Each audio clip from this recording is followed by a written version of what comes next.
There was a sense of familiarity about her, but he couldn't quite place it. It was one of those déjà vu things.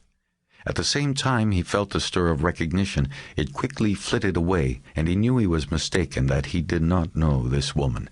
He remembered faces, and hers was nice enough not to forget. She had mispronounced the name, saying McCaleb instead of McCaleb, and used the formal first name that no one ever used, except the reporters. That's when he began to understand. He knew now what had brought her to the boat.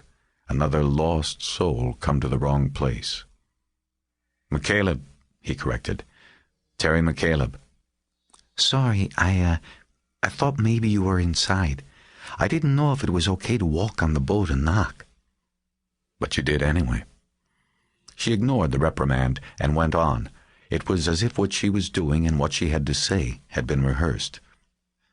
I need to talk to you. Well, I'm kind of busy at the moment. He pointed to the open bilge hatch she was lucky not to have fallen into, and the tools he had left spread out on a drop cloth by the stern transom. I've been walking around looking for this boat for almost an hour, she said. It won't take long. My name is Graciela Rivers, and I wanted— Look, Miss Rivers, he said, holding his hands up and interrupting. I'm really— You read about me in the newspaper, right? She nodded. Well, before you start your story, I have to tell you, you're not the first one to come out here and find me, or to get my number and call me. And I'm just going to tell you what I told all of the others.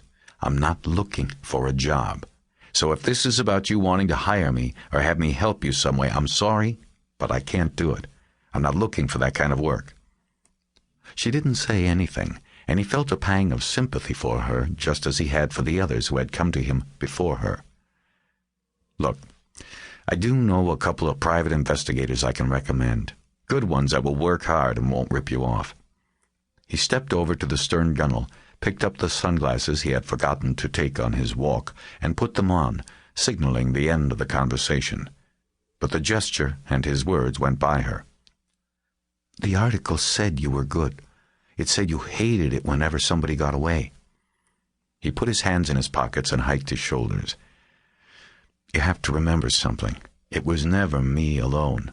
I had partners, I had the lab teams, I had the whole bureau behind me. It's a lot different than one guy running around out there on his own. A lot different. I probably couldn't help you even if I wanted to. She nodded, and he thought that he had gotten through to her, and that would be the end of this one.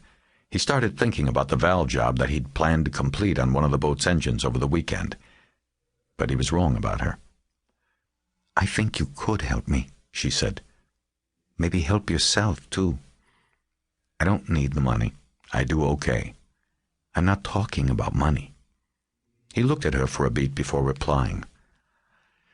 I don't know what you mean by that, he said, injecting exasperation into his voice.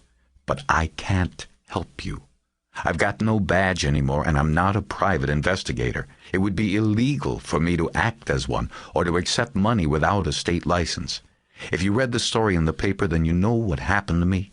I'm not even supposed to be driving a car. He pointed toward the parking lot beyond the row of docks and the gangway. You see the one wrapped up like a Christmas present? That's mine. It's sitting there until I get my doctor's approval to drive again. What kind of investigator would that make me? I'd be taking the bus.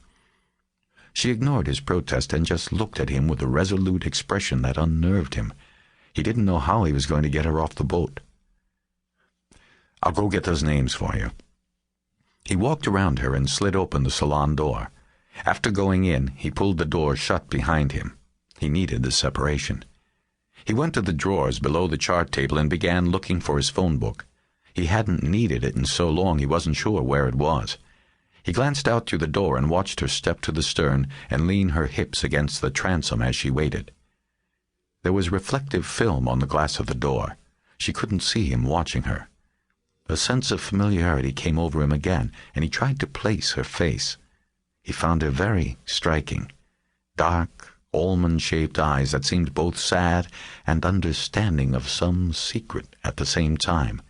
He knew he would easily remember if he had ever met her or even just observed her before, but nothing came. His eyes instinctively went to her hands in search of a ring. There was none. He had been right about